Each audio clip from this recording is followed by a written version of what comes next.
All right, guys, I've got a hero, a scientific hero of mine, Jerry Coyne. Let me first introduce him, and then I'll cede way for him to speak. He's professor emeritus at the University of Chicago, Department of Ecology and Evolution. Well over 20,000 citations on Google Scholar. He's got a very popular blog, Why Evolution is True. You should definitely check it out. And then he's got three books, two of which we'll probably talk about today: Speciation, Why Evolution is True, and Faith versus Fact, Why Science and Religion are Incompatible. How you doing, Jerry? Find yourself. It's so nice to finally sit down together. I know that you were in Montreal recently. We didn't get a chance to meet, but at least we e-meet. So Yeah. there you go. I thought we would probably start with maybe our only point of contention, because I think we're probably going to agree on most things. Not that that means that it won't be a fun conversation. Apparently, you are a committed cat person, while I am a committed dog person. What I'd like to do is maybe try to tease out some of these issues by first telling you about a study that came out a few years ago on personality differences between dogs and cats, and then ask you to weigh in on the topic. So this comes from a paper by Gosselin, Sandy, and Potter. In their abstract, they say that dog people are higher on extroversion, agreeableness, and conscientiousness, but lower on neuroticism and openness. What are your thoughts on that study? Well, I haven't read it. I'm dubious of a lot of psychological studies. If it had been replicated, the replicability problem in Sure. psychology, of course. Some of the most famous results, like about free will, which we might talk about later, and psychology have been overturned in subsequent work. So I'm not sure about that. I can't really comment on the study. I'll just say I feel sorry for your penchant for dogs.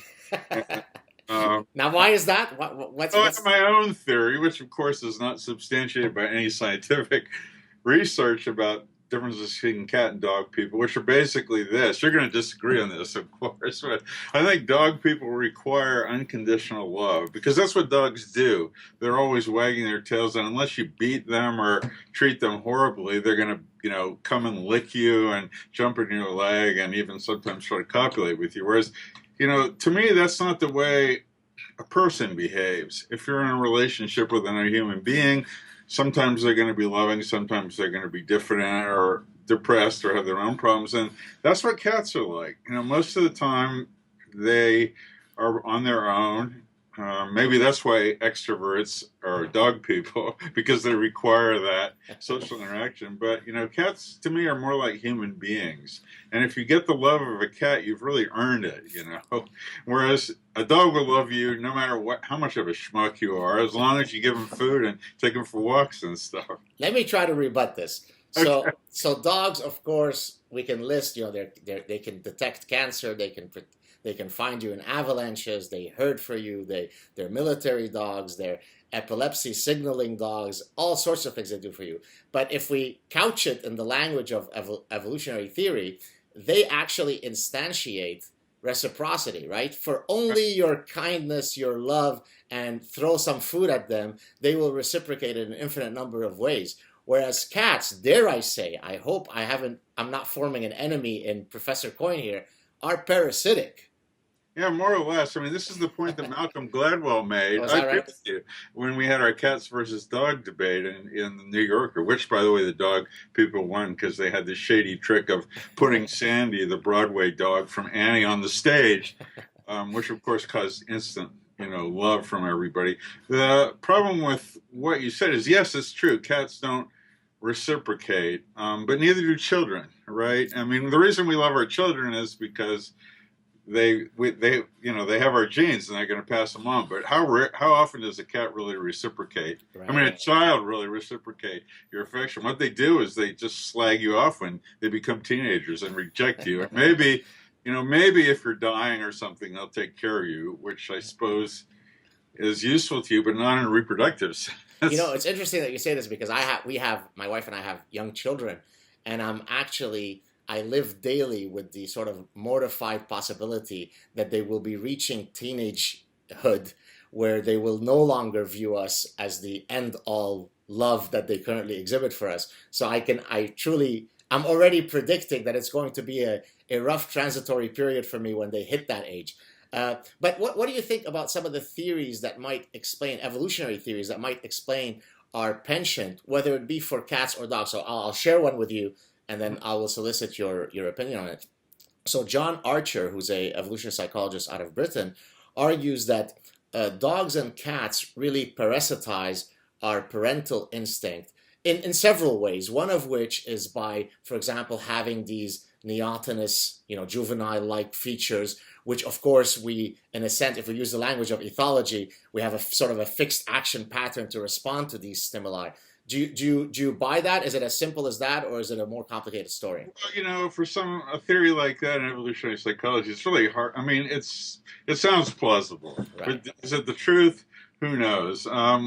I'm not sure. If that was the case, we would have certainly bred cats and dogs to be more neotenic, to look more like kittens and puppies, But the kittens and puppies look like kittens and puppies regardless of human breeding. So, why do we have greyhounds? Why do we have Siamese cats? Those dogs and cats are nothing like, human babies in appearance, or even they're juveniles in appearance. But I think there's a grain of truth in that, and insofar as they appeal to our instincts to take care of something that gives us affection, and that may be the same, motivation for having children. For me, I don't have any kids, and right now I don't have a cat, sadly, but, it's a lot easier to have pets than it is to have children. For one thing, they don't reject you when they become 13 years old. True. In Arabic, there's an expression when you reach the teenage years, which when loosely, when actually literally translated into English, means the age of obnoxiousness. Because it really refers to the fact that as teenagers hit that stage, it almost becomes difficult to bear them, and so it will be a challenge in a few years. But to come back to your point on neoteny, I'm sure you're familiar with the studies. I can't remember the Russian scientist who was breeding I think gray foxes, and as he was selectively breeding for docility, there was a pleiotropic effect that actually some of their phenotypic traits became more neotenous, right? And so that's how we can potentially explain how we went from the wolf that looks more ominous to the more neotenous looking domesticated dog, no? Yeah, I mean, I know of that study. I always wonder if there wasn't some unconscious selection going on for appearance as well as docility. I've tried to get hold of that study, but it's in Russian.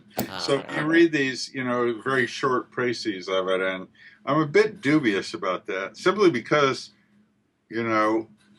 it's not clear to me why a behavioral trait should be pleiotropic with a phenotypic trait. It's not common in genetics to see that. So it might be right. I just have no idea. But of course, I am familiar with the Stephen Jay Gould study on Mickey Mouse. Where the first Mickey Mouse, he's very rat-like, and then as Disney Studios went on, he became more and more neotenic to the point where he was more or less like a teddy bear with a short face and big eyes and stuff. Exactly. Actually, that exact argument has been made with the teddy bear also. You're exactly right.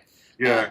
Okay, so let's move on to, I love whenever I have an evolutionist on, I love to ask them as one of the first questions, what was their evolutionary epiphany, right? So most of us, certainly in evolutionary psychology, could literally point to the exact genesis of what led us to say, God damn, this is an incredibly powerful explanatory framework, and I've been bitten by the evolutionary bug. In my case, I'll very quickly share it, and then I'll ask you for yours. First semester as a doctoral student, we were assigned a book by two of the pioneers of evolutionary psychology, a book called Homicide by Daly and Wilson, where they looked at patterns of criminality across cultures, across time, and then used some very elegant evolutionary explanations to explain these patterns of criminality. And that, to me, was sort of my evolutionary epiphany. Do you have a similar story to share from your days as a student? Actually, two stories, because I'm an evolutionary genetics, so this will be short. I have one in evolution and one in genetics,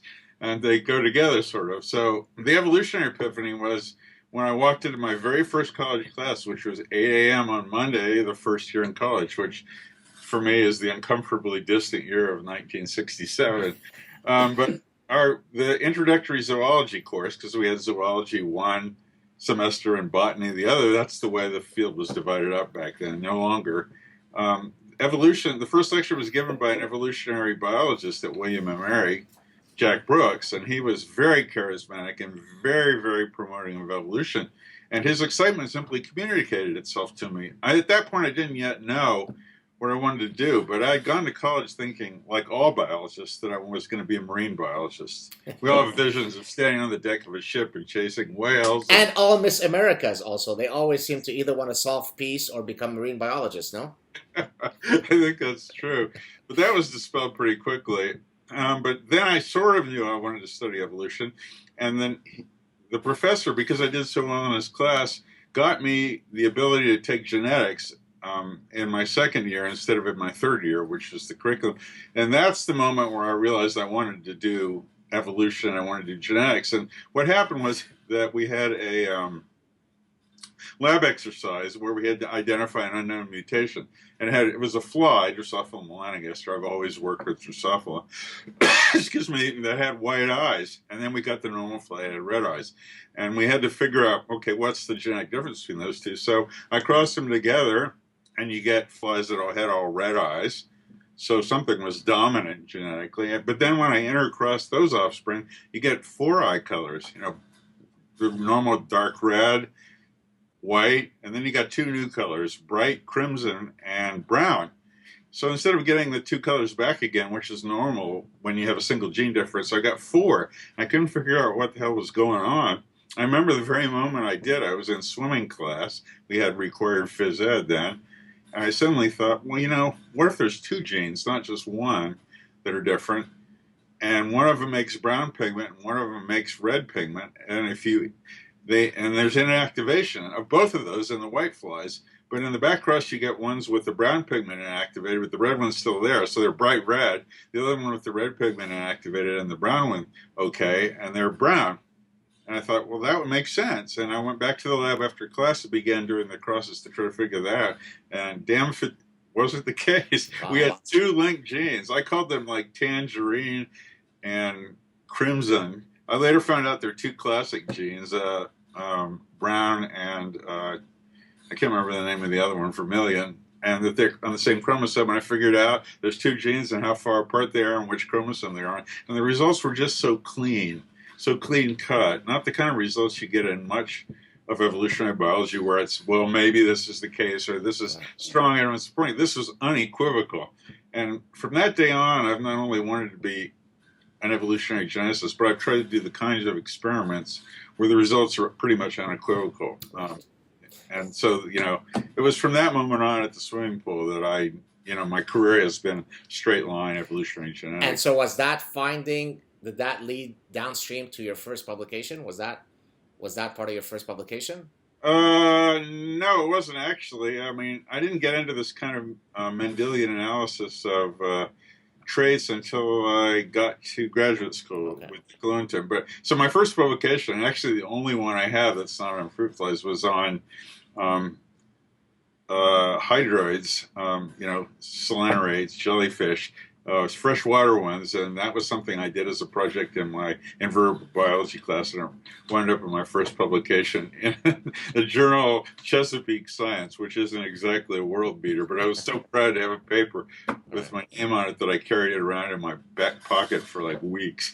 Well, my first publication was a paper that was published in a conference proceedings that started off as a project in a course.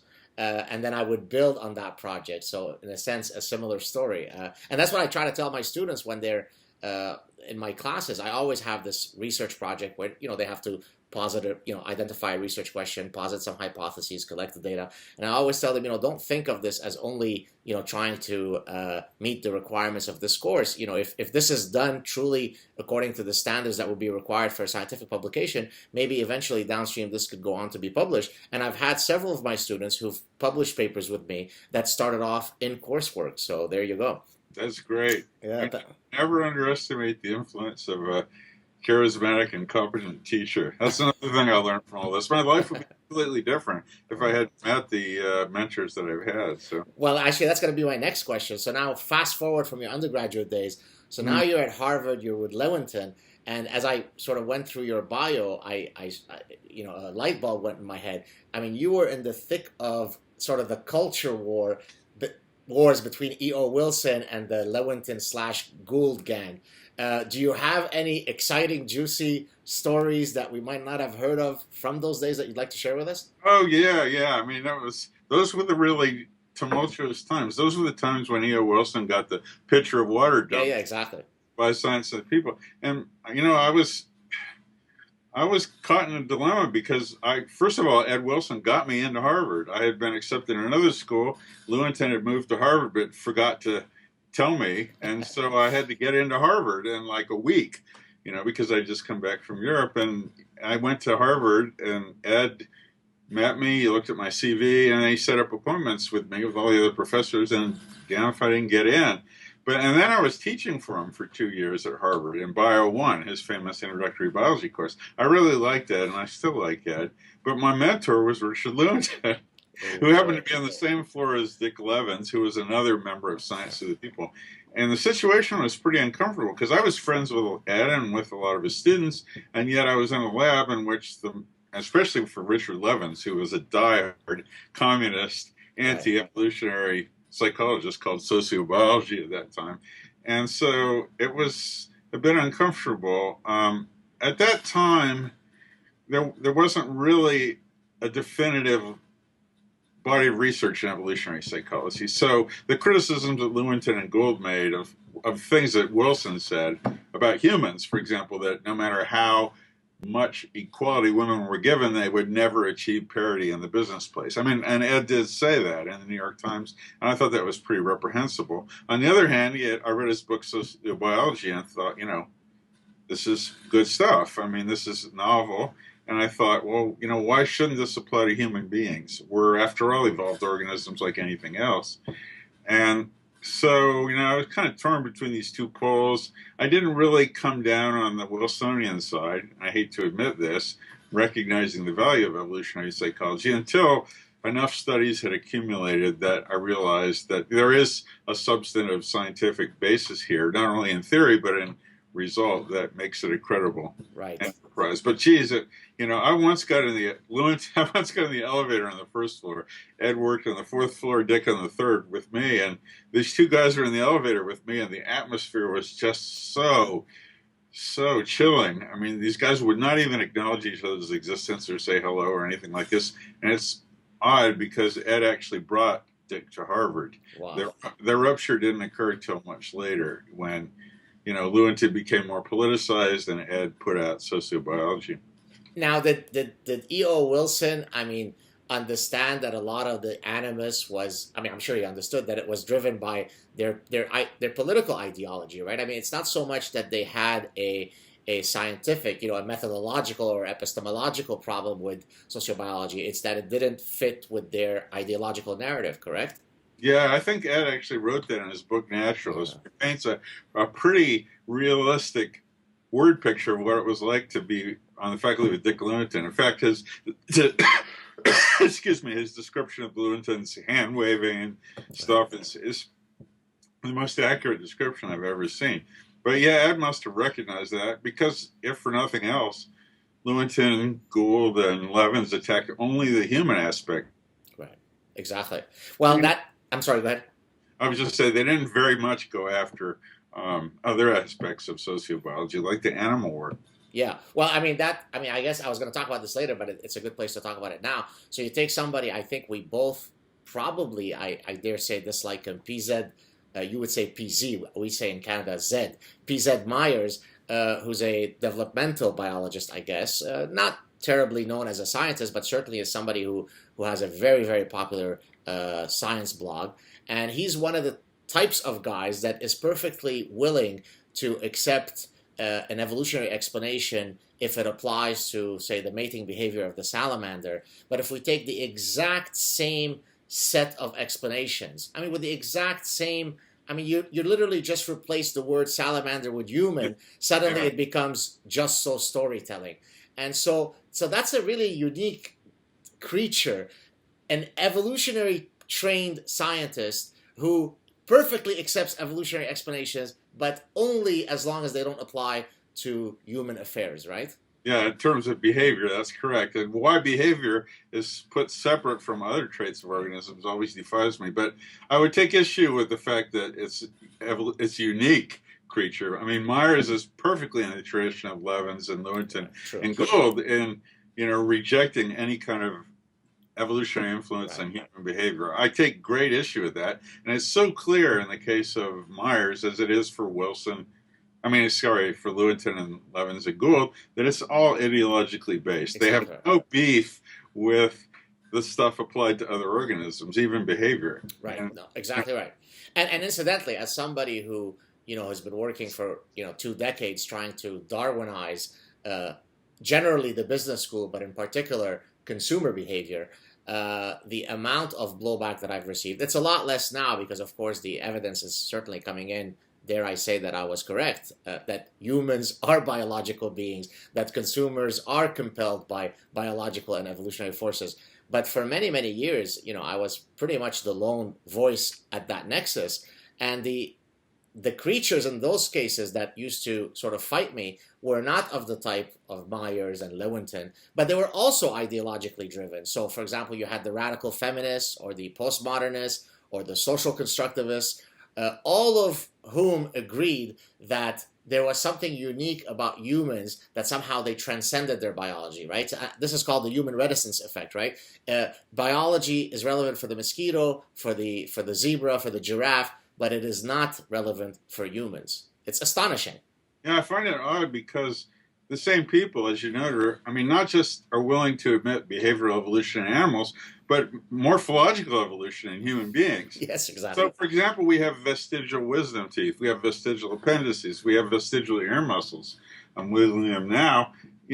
Why shouldn't we have vestigial behaviors or even behaviors that are still adaptive to us? It's somehow that the evolution of this mass of neurons in our head is exempt, and that's a physical trait and a physiological trait. Why is that exempt from the same kind of evolution that afflicts the rest of our body? And the reason for this ideological thing. It's the fear of the naturalistic fallacy. It's that if humans, for example, if males are, thought to be dominant over females or to be aggressive more than females or something like that, that's going to point out to some irreparable dichotomy between the sexes that's going to lead to sexism. That's why feminists, for example, resist evolutionary psychology in the same way that leftists do, because they fear that it's going to somehow justify racism and sexism and stuff. Whereas, as scientists, we know that we have to accept our biology, but that doesn't mean that we have to make it into law or make it into, social mores or anything like that. And ultimately, if you want to understand the most reprehensible realities of human affairs, whether it be child abuse or rape, ultimately you want to root any eventual downstream public policy interventions in a real understanding of the phenomenon, right? And so to understand the phenomenon in no way implies that you are condoning it, justifying it, placing a moral value on its existence. But as you exactly said, it's almost impenetrable to people who, succumb to this fallacy. If you explain that here's the reason why people might have a hard time being true to their monogamous unions, oh, you bastard, you're justifying infidelity, right? Yeah. On the other hand, this has been pointed out, I think, by both Lewontin and Steve Pinker, and maybe you can give me your take on this, that there are some questions that you have a purely intellectual interest in, perhaps, that are invidious, that might not be worth pursuing because there are bad social ramifications. One of those could be, for example, do the different biological races. And of course, a lot of people don't know that those races exist, but they differ in IQ. I mean, you could take that as a purely intellectual question, just like do they differ in athletic ability? And there are books on that, of course. And, the question is, are those kinds of studies worth doing in light of the possible, invidious outcomes? Well, my thinking, if I'm as a true purist, I would say the pursuit of truth should be, completely dogged and should not be restrained by any such concerns. Now, maybe that's too much of a purist bubble, but the reality is that that's exactly the argument that people used to eradicate biology from human affairs, right? What if the eugenicists misused the theories? Look at the Nazis, what they did. Look what the British social class elitists did. So it's a very slippery slope to say, look, there is some information that is too dangerous to know. It's forbidden, lest somebody might misuse it. So I would say no. As long as you're doing honest science that is not ideological based, then let the truth take you where it takes you. I don't care. Yeah, I agree. It's just that if you have a limited pot of money to allocate to different questions, what do you do with those questions? I think I tend to agree with you in general. I think it was actually Steve that convinced me that we're always better off knowing what's true. We're never better off not knowing what's true or deliberately avoiding areas of investigation. And I think I generally agree with you, but I have run this question through my mind. Right. So let's get into each of your two books, sort of the broad issue. Let's start. I mean, I know you've got speciation, which I'd be happy to talk about, but that's technical. Exactly. Although we could certainly popularize the key points. So let's talk about the 2009 book. Where you sort of systematically lay out all of the evidence, the evidence that's coming from many different disciplines, many different traditions that all point to the fact that, of course, evolution is a incontrovertible reality. And then I'm going to link what you're going to discuss to the epistemology of evolutionary psychology. But why don't you give us sort of a quick summary of your key argument in that book?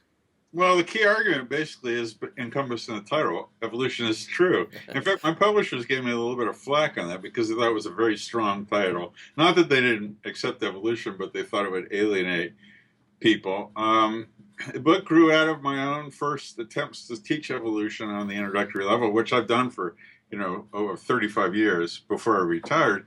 And I realized that I'm trying to do that in a country where 42% of the people, of the inhabitants, are young Earth creationists. So I figured, okay, if I'm going to do my job as a professor, the first thing I have to do is give the students, because many of them might be non-acceptors of evolution, give them the evidence for evolution. So I went and looked in the books, trying, as you do when you're a young professor, trying to see what other people have said, and I discovered that none of the evolution textbooks available had any information at all about the evidence for evolution, because it was just considered, everybody knew it. It's like looking at a physics textbook and saying, well, it starts off, well, here, what's the evidence for atoms or for the speed of light being constant? That's just taken as a given. But with evolution, you really can't do that because evolution isn't like physics or chemistry. You start off with half of the population not accepting it. So I had to figure out, okay, well, how do I find out what all the evidence for evolution is in a coherent way I can teach the students? And in order to do that, you have to go back to textbooks, and I have some on my shelf from the 1920s and the 1910s, when evolution was not so widely accepted, and when people really had to give people the evidence for evolution. There's a lot of it is in Darwin himself, evidence from biogeography and from embryology, but Darwin did not have a fossil record. He didn't have any genetics to speak of, and they didn't really in the 20s either. But at least, they talked about that. So I updated that material, found out the areas of evidence, and then I taught to my class, and it was a very popular part of the course. Because I got to wiggle my ears for one thing. So the students come back after 20 years and, they've forgotten everything I've taught, but they remember ear wiggling and nipples on males as a pleiotropic byproduct of selection on females. Anyway, so I taught this, and then my friend, who was a trade editor of Oxford University Press, Lotha Menning, came to visit me, and she said, you should write a book about this stuff. And I said, I can't write a popular book. I don't know how to do that. But I knew that there was no popular book, so I thought, well, maybe it would be a good idea to get this evidence before the public as a whole instead of just my class. And so she said, well, write a proposal to John Brockman, the science agent. He's very famous. Yes, of course I know. I didn't know how to write a proposal, so I wrote him, and he said, okay, here's what you do. Write me like 8 or 9 pages. And I did that, and Lotha helped me, and he said, okay, I'll sell the book. And he sold the book, and Viking Penguin bought it. And then I had the task of having to write it. And that was the hard part. I wrote the first chapter, which was on the nature of evolution and why we need to know the evidence for it.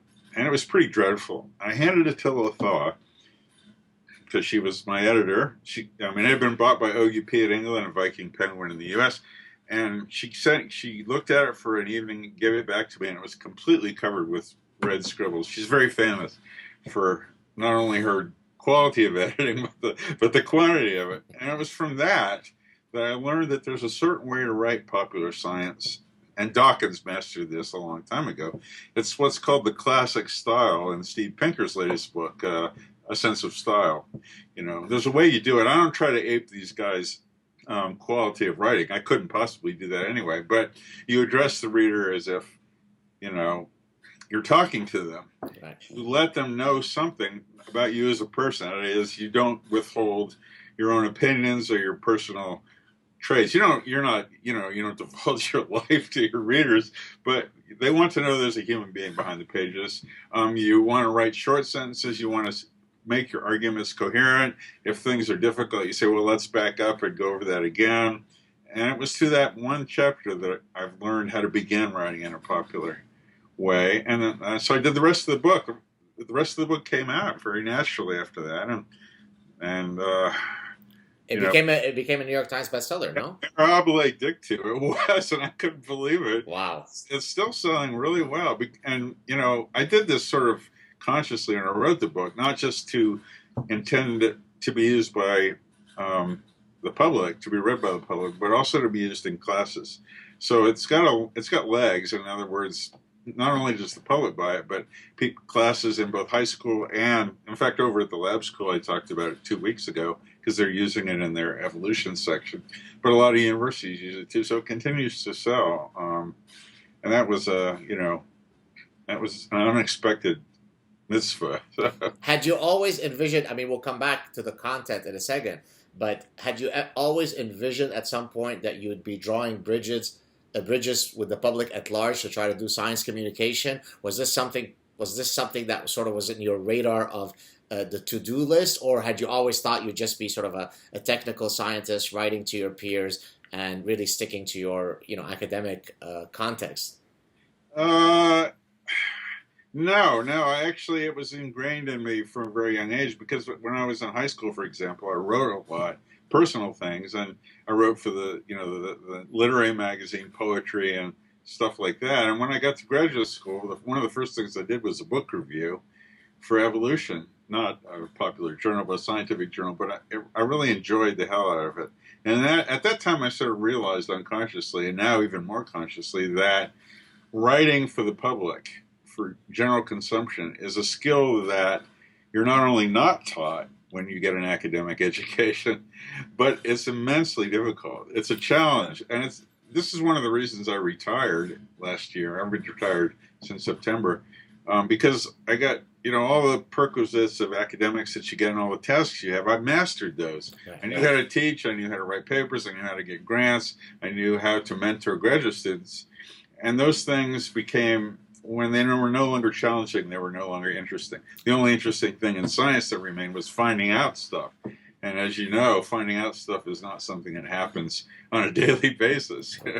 My view is if you can find out one cool thing, every couple of years, you're doing pretty well. Right. So that challenge remained. But popular writing is a challenge that is constant, pervasive, and you can never master it. You can always get better. So, and there's a certain frisson and pleasure you get when you put together words for the public that you don't get when you're writing a scientific paper. You're very right. I mean, I'm listen. What we're doing right now is part of, in a sense, what you're describing, right? There is an immense sense of gratification. Look, it's all great when you write and to your peers, and you have to do the basic science, and nobody's contesting that. But there's something very, very pleasurable, as you correctly said, not only in putting yourself out there. I mean, I wouldn't have met Jerry Coyne had I not reached out in this forum, but also the quickness of the meme propagation, right? I mean, the typical time that it takes from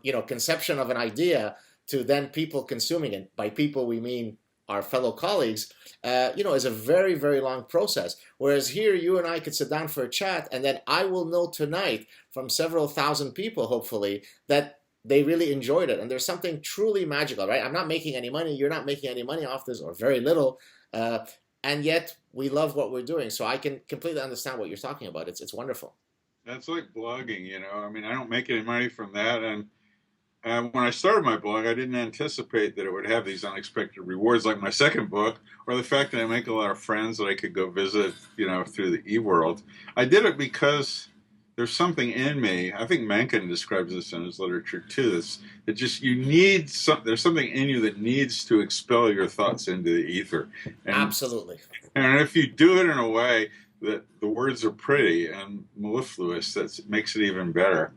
And you know, when you read somebody like Dawkins, who I see as the master of, you know, scientific writing, at least in my field, and you read something he's written, like The Blind Watchmaker, for example, the first part on how the bats find their prey, and you know, that's a challenge because you know, at least I know, I'll never be able to write like that. But well, that's why he's a fellow, I think, of both. You know, the Royal Society of Science and of Arts and Letters. I think one of the few academics that is a member of both societies. Is that not right? Yeah, no, that is true. I can't think of anybody else. Yeah. So he's certainly very unique. Now, what I wanted to talk about next is hold on a second. Let me see.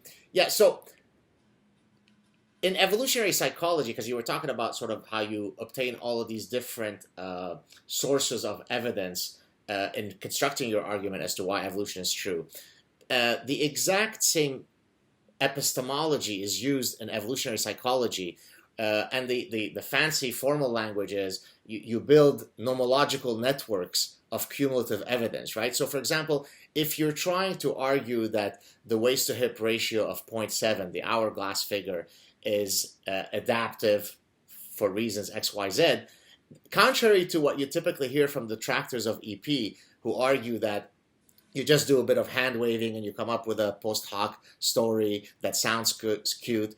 It's anything but that. I mean, if you're a serious evolutionary psychologist. And so I've used a few examples in my writings to demonstrate how we build these nomological networks of cumulative evidence. And usually I ask people in the audience, many times they're likely to be quite hostile, could you think of any context within your disciplines where people have amassed as much evidence stemming from completely different disciplines to point to that robust finding? And of course, usually they can't. So that's actually something that I find particularly galling, maybe the most galling of all attacks against evolutionary psychology, that it's just a bunch of just so storytelling, and it couldn't be further from the truth. Do you have any comments to make specifically about that epistemology as applied to evolutionary psychology? Well, let me say one thing first, which is I think it's time we have a book called Why Evolutionary Psychology is True. I'm not sure there is such a popular book. Right. Is there? No. I mean, there is, in the sense that people might apply evolutionary psychology to mating, and indirectly, hence, they're doing what you're suggesting. But to lay it out in the way that you've done in your book, but in the context of evolutionary psychology, I don't think so, no. Well, I mean, then I would say to anybody listening to it, or you yourself, that's a completely open niche that really needs to be filled, especially in the face of all these detractors that you mentioned. Right. About these detractors, I mean, it is true that the field has been polluted by certain people that say stuff without evidence. I mean, this guy Kanazawa, Right. you know, I've read some of his columns. He's the whipping boy, but he's also the guy that people like PZ and Rebecca Watson will cite as, you know, look at that idiot. He's saying these stupid things. There's no evidence. So the whole field is garbage, you know, completely unaware of the sort of serious intellectual work that's being done in the field. Right, exactly. I don't know if you remember, or maybe not aware of it, Kanazawa got into hot waters about 5-6 years ago. He used to be a very popular blogger at Psychology Today, and he wrote an article where he was describing some research by some other folks about the perceived attractiveness of black men, black women, I think white men, white women. And, you know, he's quite bombastic, and so the title of his article was arguably offensive and so on. And so people went absolutely wild, asked for his tenure resignation. He was purged from Psychology Today. And I actually wrote an article, which is still available for people to read, where I said, you know, purging a blogger sets a very dangerous precedent. I mean, if this guy is an idiot, if he's saying wrong things, the best way you could punish him is to keep his words out there so that he forevermore he could be punished for having said horrible things. To purge him is the perfectly wrong thing to do. And of course, nobody originally had the courage to write that. I received a lot of private emails from people saying, thank you for your courage. But I was astonished at how many people were silent at the fact that they felt that it was completely appropriate to purge this guy. If he's saying stupid stuff, let his words be the punishing metric, right? Yeah, well, there's two ways. I mean, by purging, you mean they actually removed his article? They removed his article. He stepped down from being a Psychology Today blogger. There was a whole campaign to try to get him fired from his tenure job at the London School of Economics. I thought that was grotesque. Yeah, I mean, to remove an article that's already been accepted is invidious. To try to get somebody fired for what they say on social media, which is what psychology is today, is invidious as well. That's freedom of speech. The only reason somebody should get fired from their professional job as a professor is if they, don't meet professional standards, if they're teaching crap to their students, if they're not doing their job. In terms of Psychology Today removing him as an author, I can see them. I mean, I didn't read that particular article. I think I did before it went down, but I suppose they have the right to get rid of him if he's saying stuff that's stupid. But taking stuff down because it's politically offensive to me is not justifiable. That is censorship. Well, and in making my argument, I took a if you like a not Machiavellian, a truthful position with regard to Holocaust deniers. Right? I'm Jewish, you're Jewish.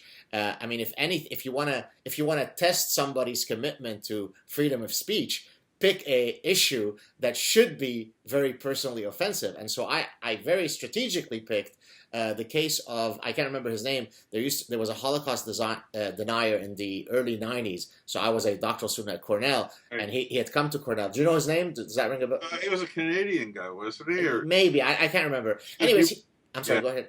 No, I remember he was either kicked out of Canada or arrested or something like that. But he was going around to all of sort of the elite universities saying, hey, I'm not saying it happened or it didn't happen. Let's have a debate. So he was kind of couching it under the, hey, let's talk about this. This is sort of freedom, academic freedom. Let's discuss it. And of course, my position was, nothing could be more grotesque than to question whether the Holocaust happened or not. Yet I was for his right to be an idiot, right? And so that made it a lot more difficult for people to then argue against me regarding Kanazawa when a Jewish guy is saying that a Holocaust denier is allowed to spew his bullshit. So, yeah, I agree with you completely. I'm an absolutist in terms of if you've invited somebody to come to your university or to write an article and they write this kind of stuff, you can't either disinvite them or purge what they do. On the other hand, if somebody goes around time after time again and saying things like, blacks are intellectually inferior to whites when there's no evidence for it, there comes a point where you don't have to invite them anymore. Right. You don't owe them an invitation. But if you've invited them and if you've given them, it's like if one of the conservative columnists for the New York Times came out with a Holocaust denial column. They have a right to fire that guy if they want to for not adhering to journalistic standards. They don't have a right to get rid of the column. Right. I agree with you and with Hitchens that Holocaust denialism, and I've read some of these people, is useful to allow that to be promulgated, because it was only then when I read that and then read the counter arguments that I realized the nature of the evidence for the Holocaust. I would have just said, well, this denialism is bullshit. And somebody will say, well, why? What's the evidence? I can tell you, Hitler never signed a document authorizing, the camps. Well, yeah, he didn't, but there's all these other evidence. And the Nazis, of course, tried to cover up a lot of this stuff. And it was then that the counter speech that educated me on the evidence of the Holocaust. So, yeah, I agree with you. That's one of the reasons why counter speech is a much better tactic than censorship. Exactly. So you probably are familiar with, because we were talking about disinvitations, you're familiar with the work of FIRE. Do you know who that is? Do you know the organization? Does that ring a bell? Yes, I thought you were saying a person. Yeah, actually I am. I've read their website and the book. What's the name of the guy? It's Greg Lukianoff. Lukianoff, yeah, he wrote a book, I think, which I read. He was a guest on my show, and I actually, in my Ottawa lecture recently on political correctness, which you were kind enough to mention on your very popular blog, I actually referred to one of their studies where they looked at patterns of disinvitations. I think I might be getting some of the numbers wrong, but I think it was over the past 14 years, and they had identified 192 disinvitations, of which, of course, there was a clear political reality to the patterns of disinvitations. And of course, I thought that that was very, very problematic. Yeah, it's ridiculous. I mean, again, you're not obliged to invite somebody who's spouting what is largely considered to be nonsense. But once you have invited somebody, and a lot of these disinvitations are people who have not only a message worth hearing, but a message I agree with completely. People like I in here see for example, or Mariam Namazi. Once you've invited them, it is really censorship too, because you've asked them to come and talk, and then you tell them, well, no, our students don't want to hear your message. That's, to me, is censorship, as opposed to not inviting them in the first place. This pattern, as you know, is increasing college campuses in Canada and the UK and the US, and it's very worrying to me. So let's talk a bit about that, and then we'll come back to your second book on the schism between religion and science. So what do you think with all this lunacy, the political correctness, the microaggressions, the safe spaces, the cultural appropriation, and the trigger warnings? What are your thoughts on that? Have you experienced it yourself as a professor? Not so much, because the University of Chicago, which almost uniquely amongst American universities, has this speech code in which they will not punish anybody that says anything, as long as it's not inciting immediate violence. It's basically the First Amendment, or creating harassment in the workplace. So here, we don't experience. I mean, we have the student. The thing is, the administration is much harder, taking a much harder line on this stuff than the students, because the students are becoming politically correct. I mean, if you look at the student newspaper, there was somebody that wore a sombrero at a Halloween party last year, and man, did that create a fracas. It was cultural appropriation and simultaneous degradation and bigotry against Hispanics. One can argue whether that's the case. In that case, it's a judgment call, but the reaction was completely disproportionate. But in terms of what's going on all over the country, I mean, there are places like Oberlin and Yale and Dartmouth where the students not only act like, spoiled children, which is what they are, but the administration caves into them. Even at Harvard Law School, they got rid of the coat of arms because it was held by somebody that was a slave owner, or a racist or something like that. And I find slave owning reprehensible just as much as the next person, but we can't go back and purge history. I was heartened to see that Yale decided to not change the name of the Woodrow Wilson School. Although, incidentally, as you probably know, the case with the Christakis, Nicholas Christakis and his wife, she ended up leaving, right? I think they're still there, right? But she's not teaching. She's not teaching anymore. I think he's still. I mean, nothing's happened with him, but I'm guessing she probably decided that it was too much for her to handle, and then it was reprehensible that Yale didn't stand by her. I just read something yesterday about the statement that Yale issued about her not teaching. They said something like, "Yeah, this is probably for the best of everybody," which is not exactly a ringing endorsement. Right. Now, let me ask you this. I mean, I often criticize very openly my colleagues. Maybe it doesn't make me friends with some, but that a lot of our colleagues, in a sense, are frankly quite cowardly in the fact that they don't stand up and participate in these very important public issues. Yet you epitomize exactly that which I seek for all of our colleagues to do, which is you're engaged. Not only obviously you've got your chops as a scientist, but you participate in all these discussions. You talk about Islam, you talk about political correctness. Is it just a question of personality type? You and I are endowed with the unique random combination of genes that makes us compelled to weigh in on these issues while others are? Or are there any strategies that we could use to compel our colleagues to participate in these really important discussions? I don't know if strategies to compel them, but there's certainly strategies to persuade them. But I think you're right. It's a matter of personality types. I mean, if I wanted to be a bit Lanzmann-ish about it, I'd say, well, both of us are just obnoxious Jews, and we don't care. We think we should say what comes. That is anti-Semitic stereotyping, sir. But as you know, Jews are allowed to be, anti-Semitic. We're the only ones allowed to tell Jewish jokes, for example. Right. You remember the episode on Seinfeld where a guy converts to Judaism so that he can tell Jewish jokes without being accused of anything. Absolutely classic. So Steve Pinker and I are always telling each other Jewish jokes to try to find a joke that neither of us have heard, and we've done a couple of them, but most of them, I mean, the genre is pretty widespread. I think more people should speak out. It's interesting. I'm not sure if it's at Yale at Missouri, but one of the faculty wrote a petition supporting free speech, and it was signed only by the scientists. The members of the humanities department would not sign it. In fact, some of them supported some of the egregious demands that the students were making. I wanted to mention that, I grew up in the 60s in an era of student revolt. I was arrested for trying to picket the South African embassy against apartheid. I was run off my campus by state police for opposing the Vietnam War. And it's interesting to see the difference between the students then who were protesting what I see as real issues, strong issues of injustice. The Vietnam War, segregation in the South, the lying to us by the government about the war. And what students are protesting now, which is not really, so much worldwide or global or serious injustices so much as their personal injustices. The fact that they don't get as much scholarships as they want, that they don't get grades as high as they want, that they're served the wrong foods in the cafeterias, for God's sake. I mean, that was Oberlin's big thing, that the General Tso's chicken was steamed and not fried. I mean, that sounds like something out of The Onion. That the banh mi sandwiches were not made in the appropriately Vietnamese way.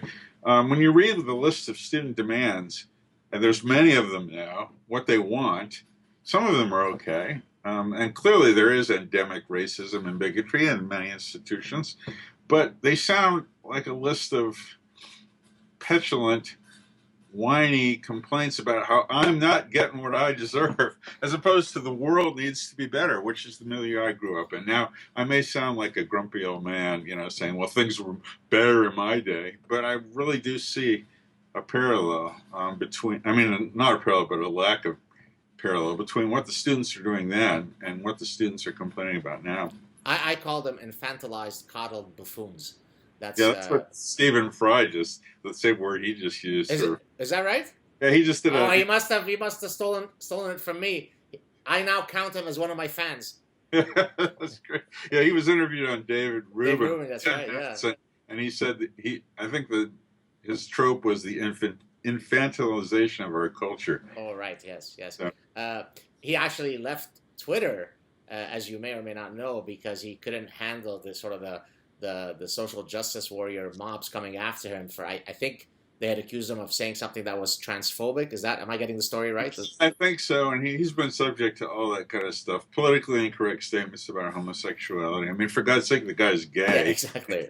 It's very odd to me, and maybe you can help me understand this more, but a lot of the rage blogging and authoritarian leftism these days amongst people who really do care about social justice, people who are on the left, who are consider themselves progressives, their bile is directed against people that are their allies. Yeah, well, I think at one point it becomes sort of self-cannibalization, right? I mean, you could no longer find other victims to attack, and so you sort of turn on your own tail and you start, chewing it off. I mean, it's just, I've got a theory which I had discussed in my Ottawa lecture, regarding sort of this victimhood culture.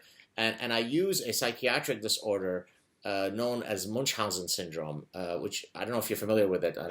You think you're sick all the time or something, right? No, it's not. That's hypochondria. No, it's... sorry.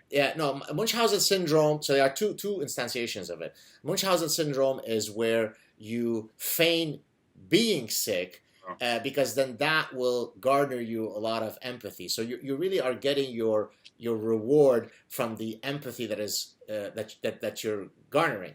Munchausen syndrome by proxy is where you harm somebody that is under your care, whether it be an elderly person, whether it be a pet, whether typically it's your biological child, usually it's a mother that does this to her biological child. So you harm your child because then you can go to the hospital and people could say, oh my God, Suzanne, my God, yeah, right? And so it's a very grotesque sort of diabolical psychiatric condition.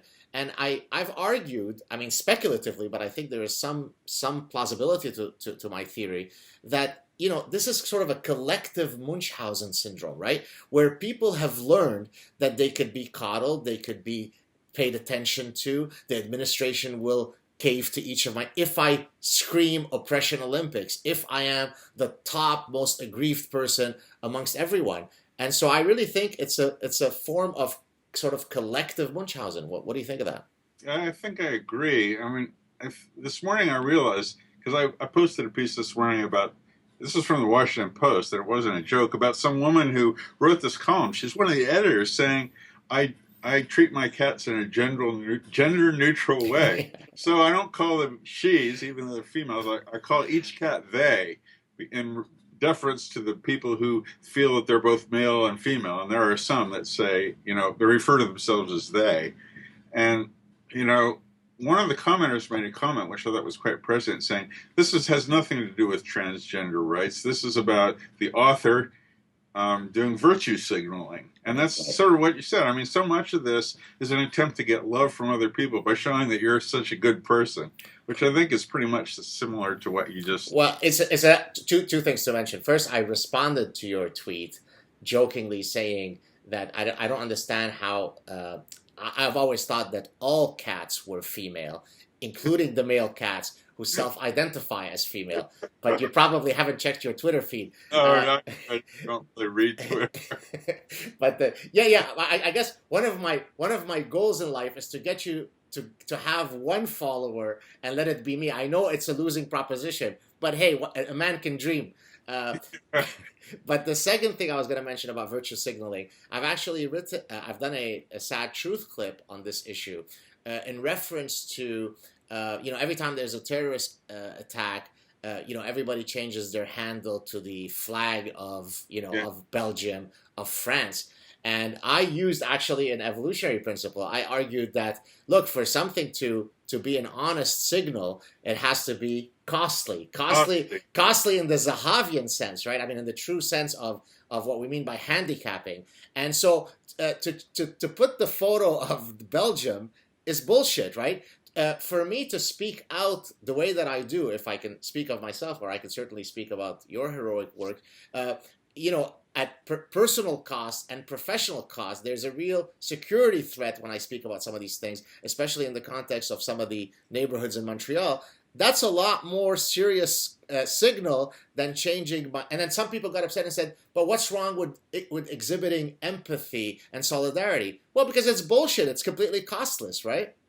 Yeah, it is costless. Like, yeah, it's virtue signaling. I have to admit, I didn't put up a French flag. I didn't have the, you know, the desire or even the knowledge to do it. But you know, this idea that you're a victim. I mean, it's a victimhood. Oppression Olympics, as you say, that goes along with virtue signaling. I think, you know, because if you're oppressed, you're a good person. That's part of the leftist ethos, is that the oppressed are good and the non-oppressed are bad. That's why there's so much sympathy for what I consider the invidious aspects of Islam, the oppression of women, the oppression of gays, and yet feminists and gays support, like, Palestine. Queers for Palestine. Yeah, and when Israel says, well, you know, we're the most gay-friendly nation in the Middle East, which is true, they're accused of pink washing, which is this term, you know, Israel showing how nice it... Well, if you're a gay in Palestine or places like Iran, Iraq, they can kill you. It just defies well, this is where the collision between two aspects of liberalism comes together. Sympathy for the underdog, which should be there, but also, you know, a desire to be, you know, to have progressive values. And when it comes to Islam, for example, those things collide. Well, I think... I'm sorry, go ahead. I was just going to say Muslims are considered oppressed, although I'm not sure why exactly that's true. Possibly because some of them are brown, which to me is really superficial.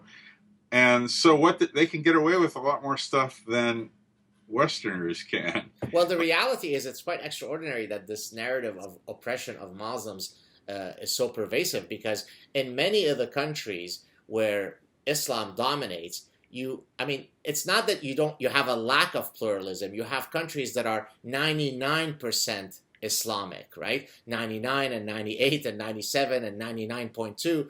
So, I mean, it's quite astonishing to argue that somebody who has existed their whole life in an environment where they have never met someone who is any different from them could then be oppressed because they are a minority. By definition, they're a complete majority in almost all of the countries that we care about. So it's just ludicrous. It's bullshit. Yeah, I suppose there are situations, in the U.S. or in Europe where Muslims are in the minority, and there are cases of hate crimes against them, which I deplore. But the idea that, you're virtuous if you're a Muslim, and we see this because it's off limits, basically, to attack Islam. Yeah.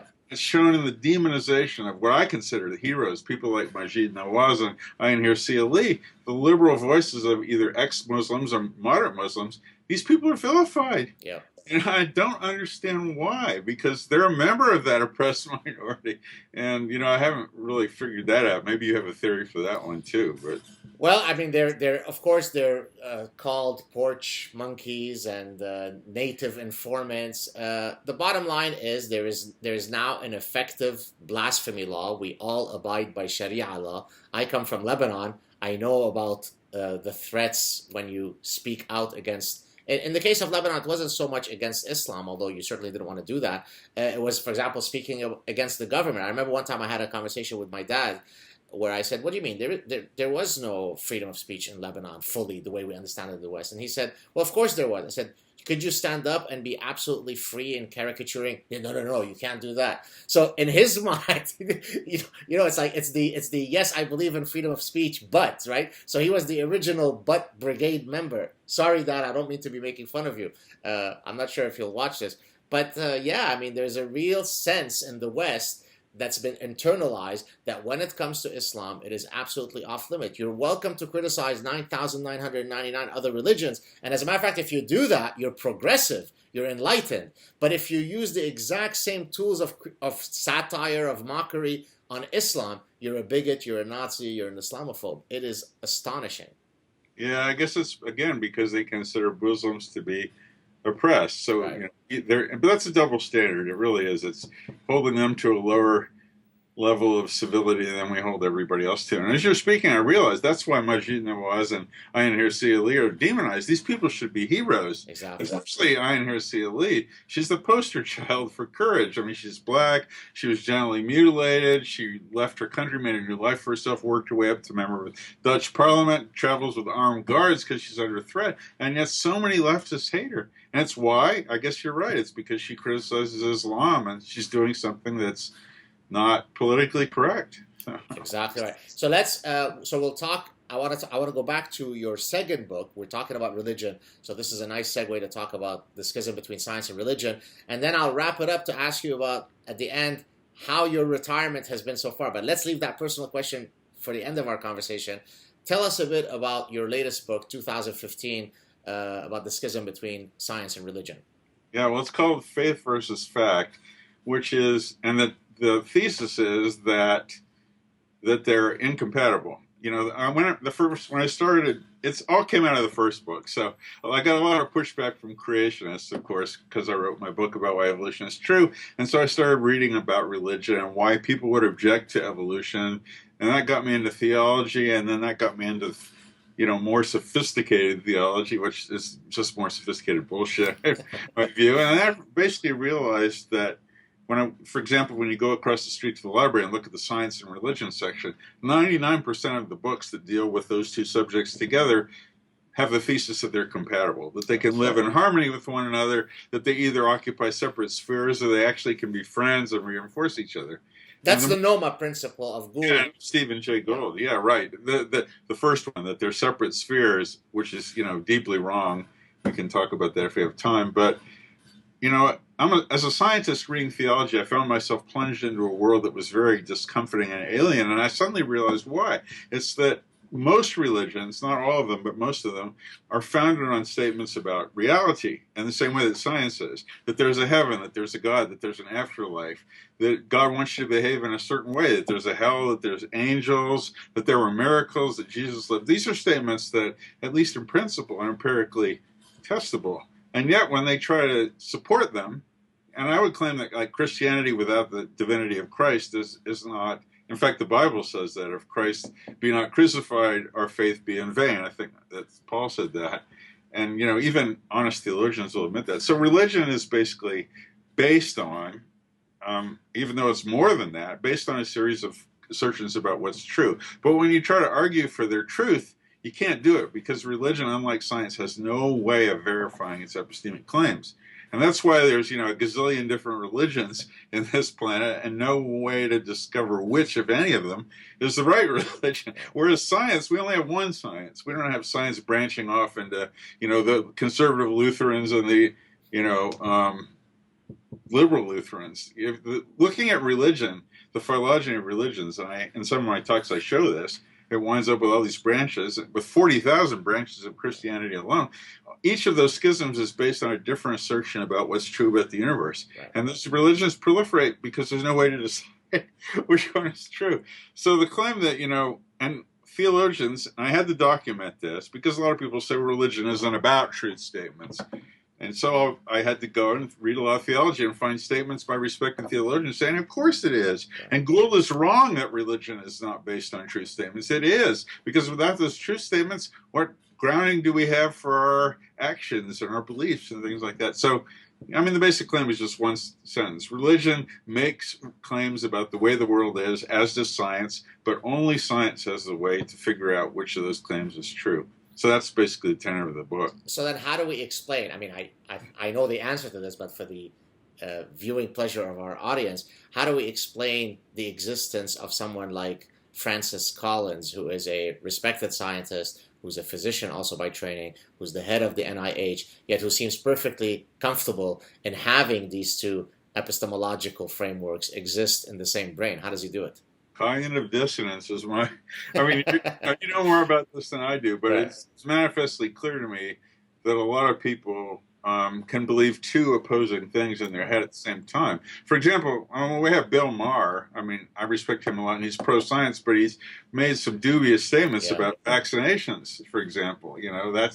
Is kind of worrisome. So there's a lot of people that I respect that I don't understand it because I wouldn't be able to go to church and say all these things for which there's no evidence and then come into the lab and throw those things away. It's living your life on two different planes at the same time. When you walk through the door of your lab, if you're Francis Collins or Ken Miller, you operate as an atheist. You assume that God is not there, that everything is due to physical law and everything is to be explained by naturalism. And yet when you go to church, you abandon that view. Now, isn't it, let's see if this is what they might say, sort of a natural theology perspective, all I'm trying to do, I'm speaking now as Francis Collins, all I'm trying to do is understand the inner workings and the mind of God. Those natural laws exist, and science is the tool by which I will, explain them.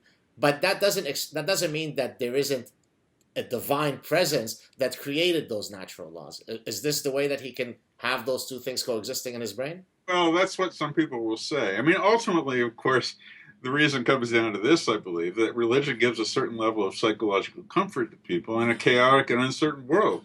So you maintain this cognitive dissonance, and you resolve it by the fact that one of these aspects, religion, gives you immense comfort in your life. To think that you might go to heaven, that you're not mortal and your life is finite, that's very comforting to people. So to me, that's one of the reasons for maintaining this. I'm not so sure that a lot of scientists who are religious really think or are motivated by their desire to find out the workings of God's law. That was the case, for example, for Newton. Right. He said that explicitly, and I think that was true. And a lot of people in favor of religion and science comedy will say, well, look at all these, science grew out of religion. People's attempt to understand the minds of God. Well, I'm not so sure that's true. Right. There are people like, Spinoza and other scientists. Well, he wasn't a scientist, he was a philosopher. But there are other scientists who I think were just motivated by pure curiosity. and weren't saying, well, I want to figure out what God is. For something like Francis Collins, I'd say, well, if you're trying to understand the working of God's mind, first convince me that God exists. Right. And he has no evidence to do that. I mean, it all came from him seeing a tripartite frozen waterfall one day, which convinced him of the existence of the Trinity, whereupon he fell on his knees and prayed and converted from being an atheist, which is what he used to be. And just this thought of an adult doing that and embracing something that's a bigger scale equivalent of Santa Claus is just so alien to me. I don't understand it, but no, I'm with you.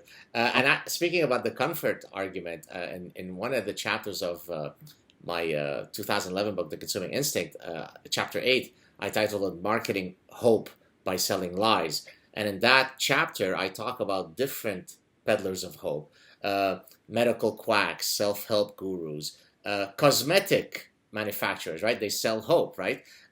Hey, put on this cream and it will reverse the aging process. And of course, the greatest hope peddler, I argue, and I think you'd agree, is the religion memoplex, right? Because as you said, it quote solves the most fundamental existential angst that we face, which is our looming death.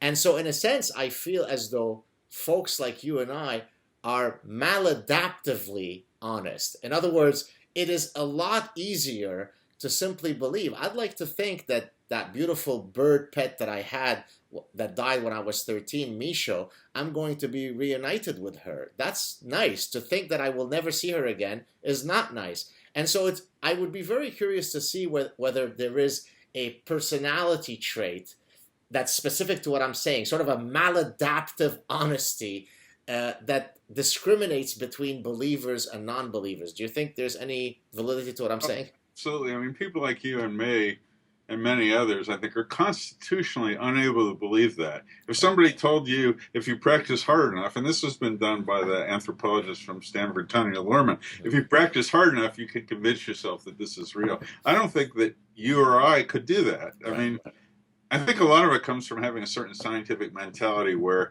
you're trained to only accept things for which there's evidence. I think that's why older scientists, at least in the United States, tend to be less religious.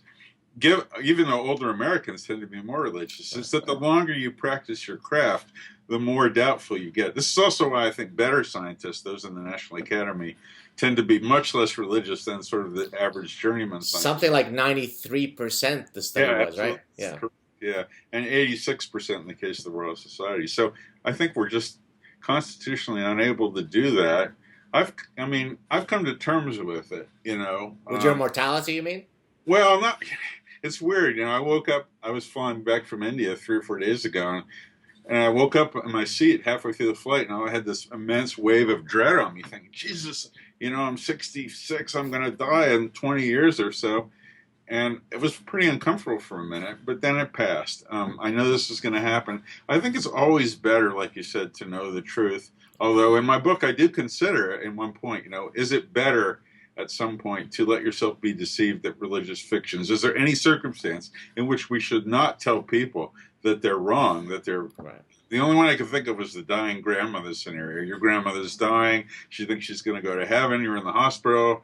Do you tell her she's full of shit, that she's going to be worm food like the rest of it? No, you don't do that. Let her have her comforts. But in general, I can't think of many other circumstances in which you should allow people their delusions. Even slaves, I think, people say, well, the slaves were comforted in the South because the slave master every Sunday, and you can see this in the movie 12 Years a Slave, would take them aside and preach to them about how their lives were going to be great in the afterlife. That kept them, it was to the interest of the slave master because it kept them placid and docile. But it would be better for them if they knew the truth, that they're not going to heaven, right? Because then they might do something about their situation, or at least not accept it. I've actually argued a similar point in an article I wrote on my Psychology Today column about sort of carpe diem is more consistent with an atheist ethos. There is no eternal life. There is no do-overs. Every second counts. The only way I'm going to achieve immortality is either through genetic propagation or mimetic propagation. Hopefully our chat will last forever, and that's how we'll be immortal in our books and our ideas. And therefore, that forces you and I to to really get shit done, right? Because there is no do-over. I can't sit down and rest now and have another shot at it in the next life.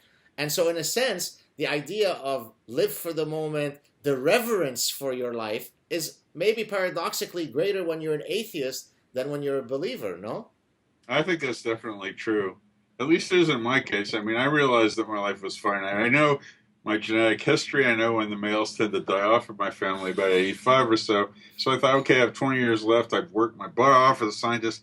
But let's have some fun now. Let's do something more challenging, something different. And that's one of the reasons I think I decided to retire. So actually, that's a perfect way to segue into our last block. How has it, I know it's only been, I guess, what, a year now that you've been retired? Less than that, September 30th. How has it been so far? And so as you sort of trace your trajectory for more than 20 years, let's give you 40 more years. Yeah. How do you see, where do you see yourself going? What are your sort of final thoughts about your retirement? Yeah, well, the first thing I have to do is shake off the shackles of my academic tedium, because as you see, I'm still in my office, right? I'm talking to you from my office, which I negotiated to keep indefinitely as an emeritus professor. And so I still come to work between 5:30 and 6 every morning, even though nobody else is here, and I'm not getting paid. You know, it reminds me of the old mill horse that used to drag a millstone around in circles, and finally he gets his freedom in his old age, and he's still walking around in circles. So what I'm doing gradually, I think, is trying to wean myself from this. I always want to have a hand in science because I do love science. I can't do it anymore because, you know, I gave up my lab, although I can collaborate with people. But I want to at least write popular science. So there's two things I plan to do in my waning years, one of which is popular writing, because that's a challenge that to me can never be fully met. You can always do better. And, you know, that's something that will last a lifetime. The second thing is to travel. You know, I've traveled quite a bit in my life, but I've always been restricted, as we all are, by, you know, the fact that we have to do our jobs and stuff. Now I can do stuff like go to Antarctica, which has been one of my dreams, and see the penguins, or go to Australia or New Zealand or South Africa, places like that. So I plan to travel a lot. I don't want to be bound by the notion that I have to get stuff done. When I look back at my life, I think, okay, I've written 3 books, I've published 120 papers, you know, I've taught a lot of students, my graduate students have done well.